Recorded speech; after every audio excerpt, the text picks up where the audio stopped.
Halo teman-teman, sudah lama kita tidak berjumpa. Kali ini aku akan membawakan materi sedikit tentang akreditasi rumah sakit. Nah, mudah-mudahan ini bisa membantu pembelajaran teman-teman ya. Nah, aku ingin mengingatkan nih teman-teman, kalau saat ini Nakes Bisa sudah membuka program bimbingan belajar loh. Nah, kami sudah running batch pertama, nantikan batch kedua ya. Yuk kita semua sama-sama join di bimbel kali ini. Oke. Nah, langsung saja aku akan menjelaskan kepada kamu tentang rangkuman materi terkait akreditasi rumah sakit. Yuk disimak. Nah, aku lanjutkan terkait dengan akreditasi rumah sakit. Jadi, akreditasi rumah sakit ini adalah pengakuan terhadap mutu pelayanan rumah sakit yang dimulai sejak 2 tahun beroperasi dan wajib diperbarui setiap 4 tahun sekali. Jadi, kalau rumah sakit ini baru saja berdiri, maka 2 tahun kemudian rumah sakit tersebut wajib untuk melakukan akreditasi. Nah, terkait akreditasi rumah sakit, teman-teman bisa membaca di Permenkes nomor 12 tahun 2020 agar agar pembelajaran kita makin baik, makin, maksimal, kita bisa sama-sama saling recheck ya, teman-teman. Akreditasi dilaksanakan oleh lembaga penyelenggara akreditasi yang independen, ditetapkan oleh Menteri. Suatu lembaga penyelenggara akreditasi melakukan permohonan penetapan kepada Menteri dengan melampirkan persyaratan yaitu fotokopi Badan Hukum di Indonesia, profil lembaganya, dokumen program pelatihan surveyornya, dokumen tata laksana penyelenggaraan akreditasi, dan standar akreditasi yang digunakan dalam menilai Pasienkes. Standar akreditasi harus mengandung muatan program prioritas nasional. Nah, jadi setiap akreditasi itu dia wajib mengandung muatan program prioritas nasional. Nanti di akreditasi rumah sakit ini ada program prioritas nasional apa saja, dan nanti kalau di puskesmas juga ada program prioritas nasional yang dilakukan akreditasinya juga ya. Nah, permohonan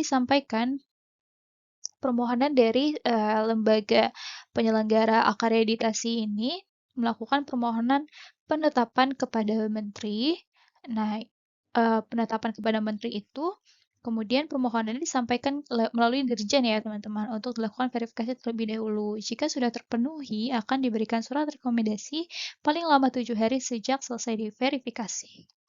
Menteri kemudian menetapkan lembaga penyelenggara akreditasi berdasarkan rekomendasi Dirjen paling lama 3 hari. Nah, jadi ini masih terkait dengan penetapan dari lembaga penyelenggara akreditasi ya. Nah, itu teman-teman juga kalau misal penasaran terkait lembaga penyelenggara akreditasi itu contohnya seperti apa, bisa nanti searching di Google. Dari Kementerian Kesehatan sendiri, dia mempunyai website khusus untuk kita bisa melihat apa saja lembaga penyelenggara akreditasi yang bisa kita pilih, yang sudah memiliki izin dari kementerian, seperti itu. Jadi sudah terverifikasi gitu ya teman-teman ya. Kemudian, kalau akreditasi di rumah sakit, ada kegiatan atau tahapan-tahapan, yaitu yang pertama persiapan, yang kedua ada pelaksanaan akreditasi yang terdiri dari survei dan penetapan status, dan juga pasca akreditasi. Nah, kalau persiapan ini terkait dengan persiapan dari Pasienkesnya itu untuk memenuhi kelengkapan dokumen, kemudian juga meningkatkan kemampuan dari stafnya, seperti itu, untuk mempersiapkan pelaksanaan survei akreditasi ini. Selanjutnya, nah ini adalah terkait survei akreditasi ya. Tadi survei akreditasi itu salah satu dari tahapan pelaksanaan akreditasi. Nah, survei ini merupakan penilaian untuk mengukur pencapaian dan cara penerapan standar akreditasi. Survei akreditasi ini dilakukan secara langsung, ada yang daring dan juga secara langsung melalui visitasi ya teman-teman. Hasil dari survei diberikan pada lembaga oleh surveyor. Nah, surveyor ini tuh siapa? Surveyor itu adalah orang yang mengakreditasi kita, orang dari lembaga penyelenggara akreditasi yang datang untuk melakukan akreditasi. Kayak gitu. Apabila terdapat perbaikan, lembaga harus memberikan rekomendasi perbaikan pada rumah sakit. Nah, jadi untuk proses akreditasi di rumah sakit itu, ketika survei ketika mohon maaf, ketika persiapan sakit itu, dengan apa, melengkapi dokumen, dengan beberapa, misalnya dia meningkatkan kemampuan dari stafnya dan sebagainya. Nah, ketika dokumen itu sudah lengkap dan pimpinan rumah sakit itu sudah oke, kita bisa mulai akreditasi. Kemudian pimpinan rumah sakit akan mencari lembaga penyelenggara akreditasi mana yang akan dimintai untuk mengakreditasi pasienkesnya. Nah, nanti lembaga tersebut akan mengecek sejauh mana kelengkapan dari rumah sakit ini gitu, kelengkapan dokumen dan sebagainya. Lalu nanti akan melakukan penginputan ke dalam suatu sistem, yaitu yang disebut dengan sistem informasi eh, akreditasi Pasienkes. Nah, kemudian nanti akan dicek di dalam aplikasi itu apakah semua dokumen yang rumah sakit kirimkan itu apakah sudah sesuai dan sudah lengkap gitu. Jika sudah sesuai dan sudah lengkap, maka mulailah dilakukan survei akreditasi, yaitu peninjauan lapangan secara langsung dan juga adanya simulasi. Juga ada wawancara juga ya ke pasien dan juga ke tenaga medis, tenaga kesehatan di Pasienkes itu. Nah, nanti hasil dari survei diberikan ke lembaga oleh surveyor. Jadi setiap setiap rumah sakit, tipe-tipe rumah sakit itu ada jumlah hari dan juga jumlah orang yang eh, ditentukan ya. Misalnya kalau rumah sakit umum kelas C gitu. Nah, itu dia ada 2 hari pelaksanaan akreditasi dengan 2 orang surveyor. Nah, nanti kita akan cek ya setelah slide yang di sini. Apabila terdapat perbaikan, lembaga harus memberikan rekomendasi perbaikan kepada rumah sakit. Rumah sakit harus membuat perencanaan perbaikan strategis atau PPS berdasarkan rekomendasi tersebut. Nah, ini PPS mungkin nanti akan sering muncul gitu ya di soal. Kemudian kegiatan pasca akreditasi dilakukan oleh rumah sakit melalui penyampaian PPS kepada lembaga penyelenggara untuk dievaluasi. Jadi ketika survei akreditasinya itu sudah selesai, nanti akan diberikan evaluasi lebih dahulu oleh surveyornya, ini akan diperbaiki, sebaiknya poin-poin ini yang perlu diperbaiki gitu ya, rekomendasinya ini. Nah, nanti dari rekomendasi tersebut rumah sakit membuat perencanaan perbaikannya seperti apa. Ketika perencanaan perbaikan ini sudah oke, kemudian dikirim kembalilah ke lembaga untuk dievaluasi. Seperti itu. Nah, sebetulnya evaluasi pasca akreditasi ini tidak hanya dilakukan pada saat akreditasinya, tapi juga bisa sewaktu-waktu, teman-teman. Evaluasi juga dilaksanakan pada tahun kedua atau sewaktu-waktu apabila ada temuan. Nah, jika nanti misalnya ada temuan, padahal akreditasinya sudah selesai, nanti bisa diberitahukan ke dirjen dan dirjen dapat memberikan rekomendasi penyesuaian status akreditasi. Jika ditemukan adanya ketidaksesuaian di rumah sakit tersebut, jadi status akreditasi suatu rumah sakit itu bisa saja disesuaikan lagi jika misalnya ada temuan dan ternyata ditemukan memang ada ketidaksesuaian, seperti itu. Kemudian, rumah sakit wajib memberikan laporan pemenuhan indikator nasional mutu pelayanan kesehatan rumah sakit dan insiden keselamatan pasien selain PPS kepada Kemenkes. Jadi, nanti laporannya rumah sakit itu harus mengirimkan PPS, dan selain PPS ada indikator nasional mutu pelayanan kesehatan dan juga insiden keselamatan pasien kepada Kemenkes. Nah, apa yang dilakukan terkait dengan akreditasi ini oleh pemerintah? Jadi pemerintah itu melakukan pembinaan dan pengawasan melalui caranya advokasi, sosialisasi, supervisi, konsultasi, dan bimbingan teknis. Misalnya terkait dengan asosialisasi adanya standar akreditasinya itu seperti apa kalau di rumah sakit gitu ya. Supervisi atau pembinaan dan pemantauan, konsultasi juga misalnya jika ada yang belum dipahami oleh rumah sakit atau bagaimana cara memenuhi elemen penilaiannya dan sebagainya. Dan juga bimbingan teknis. Jadi kalau misalnya ada ada pengelolaan atau pelayanan kesehatan di rumah sakit yang tidak diketahui atau, baru saja peraturan-peraturan baru gitu ya, nanti akan dilakukan bimbingan teknis oleh pemerintah. Kemudian ada pendidikan dan pelatihan serta monitoring dan evaluasi. Nah, ini adalah, kalau di Permenkes nomor 12 tahun 2020, ternyata nama nama dan, papan nama rumah sakit tuh sudah diatur juga. Yaitu dia, ada tulisan terakreditasinya ya teman-teman dan juga dituliskan nama lembaga pengakreditasinya itu, siapa dan lama waktu, dia diakreditasinya gitu. Standar akreditasi rumah sakit. Standar akreditasi rumah sakit terdiri atas standar yang dikelompokkan dalam 4 kelompok. Jadi ketika lembaga penyelenggara akreditasi itu ingin menilai si surveyor ini, dia akan menilai pada 4 kelompok ini gitu ya. Sasaran akreditasinya apa sih yang dinilai, yaitu kelompok manajemen rumah sakit, kelompok pelayanan berfokus pada pasien, kelompok sasaran keselamatan pasien, dan kelompok program nasional.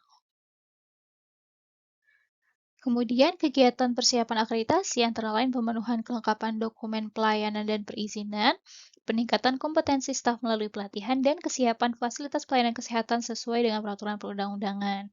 Nah, rumah sakit yang mengajukan permohonan survei akreditasi paling sedikit harus memenuhi persyaratan. Nah, jadi ketika rumah sakit ingin mengajukan akreditasi, maka dia sedikitnya harus memenuhi persyaratan ini, teman-teman, agar dia bisa diakreditasi. Yang pertama, memiliki perizinan berusaha yang masih berlaku dan terintegrasi di Kementerian Kesehatan.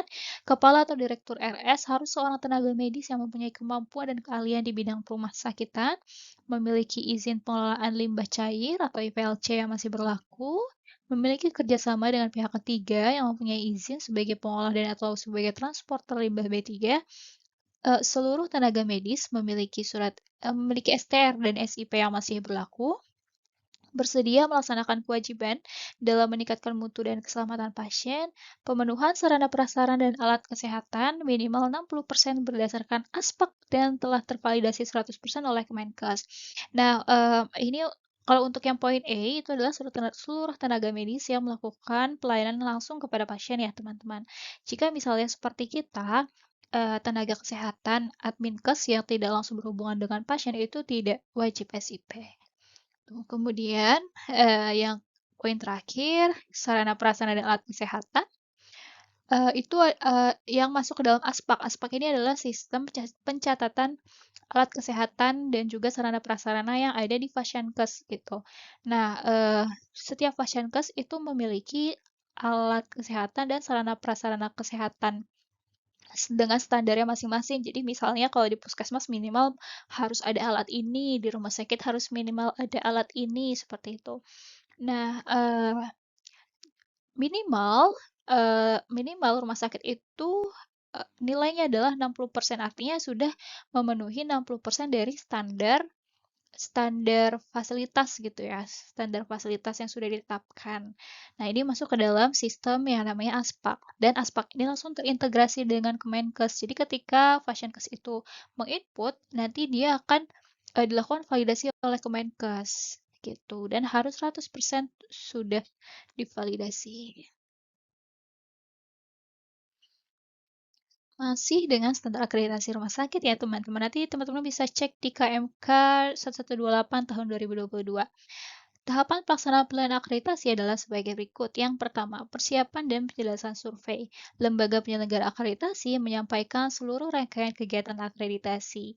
Jadi saat persiapan menyambut akreditasi ini ya, lembaga penyelenggara akreditasi itu menyampaikan juga seluruh rangkaian kegiatan akreditasi itu seperti apa kepada Fasyankesnya, kepada rumah sakit gitu. Jadi, sebelum rumah sakit mempersiapkan, sebetulnya lembaga akreditasi ini sudah, mengingatkan, "Ini loh yang akan kita cek," kayak gitu.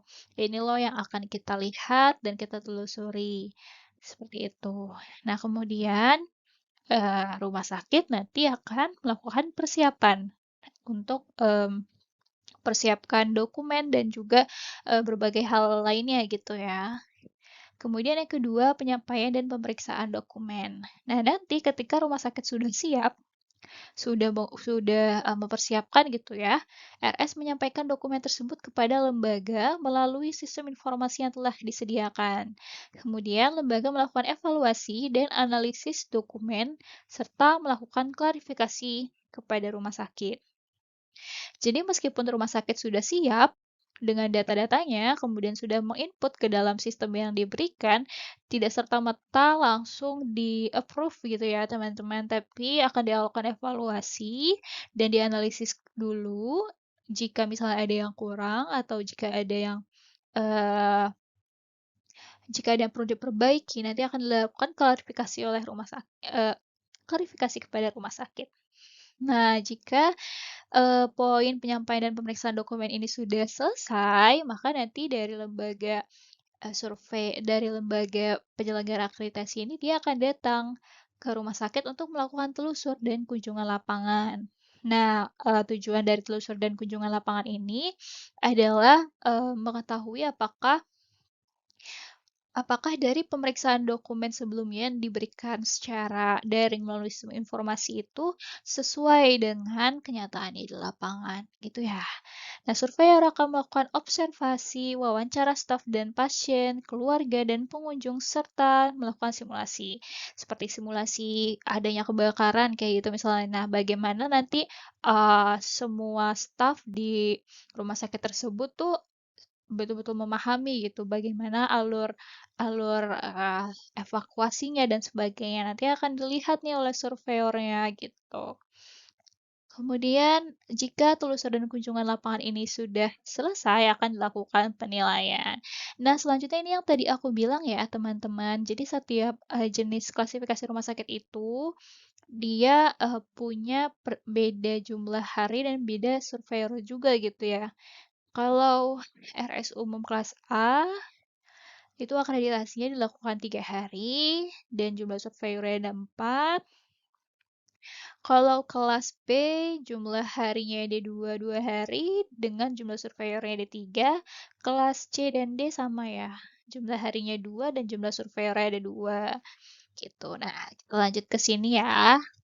Jadi, ketika telusur dan kunjungan lapangan selesai, nanti akan dilakukan penilaian terlebih dahulu oleh surveyornya. Gitu, surveyor akan melakukan scoring. Jadi, di standar akreditasi rumah sakit ini cukup banyak ya teman-teman kalau dibuka. Nah, itu nanti akan ada scoring bagaimana cara lembaga penyelenggara akreditasi itu menilai menilai kesiapan dari rumah sakitnya, berapa nilainya gitu ya. Penentuan skor dari elemen penilaian dilakukan dengan memperhatikan kelengkapan dokumen, hasil telusur, kunjungan lapangan, simulasi kepada petugas, wawancara, dan klarifikasi. Terdapat 10 kriteria dalam penilaian. Nah, setelah penilaian ini dilakukan, akan dilakukan penutupan oleh oleh lembaga penyelenggara akreditasinya. Nanti lembaga penyelenggara akreditasi ini dia akan menyampaikan evaluasi apa saja dan rekomendasi untuk dilakukan PPS tuh pada poin apa saja. Seperti itu. Nah, kemudian pasca akreditasi. Jadi setelah persiapan dan pelaksanaan dilakukan, kemudian pasca akreditasi ini adalah terkait dengan perbaikan hasil akreditasi dan akreditasi ulang. Jadi saat penilaian yang dilakukan tes scoring tadi akan dihasilkan sebuah hasil akreditasi dan terkait dengan akreditasi ulang juga. Nah, ini teman-teman bisa lihat ya di gambar ini hasil akreditasi dan kriterianya. Jika nanti hasil scoringnya itu ternyata seluruh bab mendapat nilai minimal 80%, maka dia akan diberikan hasil akreditasi paripurna. Namun jika misalnya 12, 13, atau 15 bab yang mendapatkan nilai 80% dan bab SKP mendapat nilai minimal 80%, maka dia masuk ke hasil akreditasi utama. Jika bab yang mencapai nilai 80% itu hanya 8-11 bab dan bab SKP yang mendapat nilai minimal 70%, maka dia masuk ke hasil akreditasi media. Dan jika dia kurang dari 8 bab, dan juga SKP-nya juga mendapat nilai yang kurang dari yang ditentukan, dia tidak terakreditasi atau dia harus melakukan akreditasi ulang atau akreditasi remedial. Nah, lembaga menyampaikan hasil akreditasi kepada Kemenkes melalui Dirjen Yankes paling lambat 5 hari kerja setelah dilakukan survei. Gitu. Kemudian penyampaian sertifikat akreditasi rumah sakit ini dilakukan paling lambat 14 hari setelah survei akreditasi dilakukan. Penyampaian rekomendasi disampaikan oleh lembaga kepada rumah sakit berisikan hal-hal yang perlu ditindaklanjuti atau diperbaiki oleh rumah sakit. Nah, jadi penyampaian rekomendasi ini akan disampaikan oleh lembaga kepada rumah sakit ya, yang kira-kira ini loh yang harus kamu buat dalam PPS kamu, kayak gitu ya. Nah, nanti rumah sakit akan membuat PPS-nya dan disampaikan kembali kepada lembaga dalam waktu maksimal 45 hari kerja. Dalam waktu maksimal 45 hari kepada lembaga dan dinas kesehatan. Untuk rumah sakit kelas B, C, dan D itu, mengirimkan PPS-nya ke lembaga dan juga Dinkes, dan kalau dia rumah sakit kelas A mengirimkan PPS-nya ke lembaga dan Kementerian Kesehatan. Kemudian penyampaian laporan akreditasi oleh lembaga. Nah, lembaga juga menginput hasil akreditasi dari rumah sakit itu ke dalam sistem pelaporan mereka gitu ya. Lalu nanti dari lembaga akan mengirimkan umpan balik, akan mengirimkan, form atau akan meminta rumah sakit untuk, memberikan umpan balik ke lembaga terhadap pelaksanaan survei akreditasi yang dilakukan oleh surveyornya. Apakah misalnya sudah sesuai ataukah ada hal-hal yang kurang kurang, cocok gitu ya atau kurang berkenan misalnya seperti itu.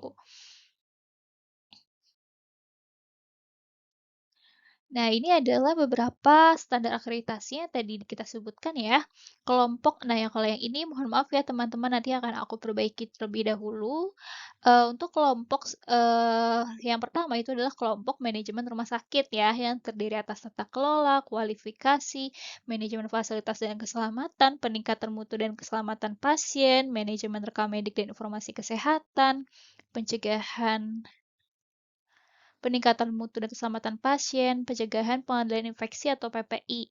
Nah, nanti sebetulnya teman-teman tidak perlu menghafal, menghafal satu persatu, tetapi teman-teman bisa memahami aja jika misalnya yang ditanyakan adalah terkait dengan manajemen fasilitas dan keselamatan. Nah, kira-kira di antara kelompok manajemen, pelayanan berfokus pada pasien, sasaran keselamatan pasien, dan juga program nasional mana yang paling tepat ya. Nah, berarti kan yang paling tepat di bagian manajemen, kayak gitu. Jadi teman-teman tidak perlu menghafal, tetapi memahami saja dan memperkirakan dia tuh masuk ke kelompok yang mana, gitu. Kalau kelompok pelayanan berfokus pada pasien, kata kuncinya adalah pasien ya teman-teman. Akses dan kontinuitas pelayanan, hak pasien dan keluarga, pengkajian pasien, seperti itu. Ini adalah sasaran keselamatan pasien, mengidentifikasi pasien dengan benar, meningkatkan komunikasi yang efektif, meningkatkan keamanan obat-obat yang harus diwaspadai, memastikan sisi yang benar, prosedur yang benar, pasien yang benar, mengurangi risiko infeksi akibat perawatan kesehatan, dan mengurangi risiko cedera pasien akibat jatuh. Nah, selanjutnya ada program nasional, teman-teman. Jadi, di rumah sakit sendiri, ketika nanti akreditasi, seorang surveyor akan melihat bagaimana tata laksana program nasional di rumah sakit itu. Nah, kalau di rumah sakit ada 5 program nasionalnya. Kalau di puskesmas bisa berbeda juga ya, teman-teman. Kalau di rumah sakit, yang pertama adalah peningkatan kesehatan ibu dan bayi atau KIA. Yang kedua, penurunan angka kesakitan TBC. Penurunan angka kesakitan HIV/AIDS, penurunan prevalensi stunting dan wasting, dan pelayanan keluarga berencana rumah sakit. Nah, sampai di sini dulu saja ya teman-teman rangkuman materinya untuk hari ini. Kalau kamu mau tahu rangkuman materi yang lainnya, kamu bisa ikut bimbingan belajar Nakes Bisa Batch 2 yang sebentar lagi akan kita buka. Semangat belajar!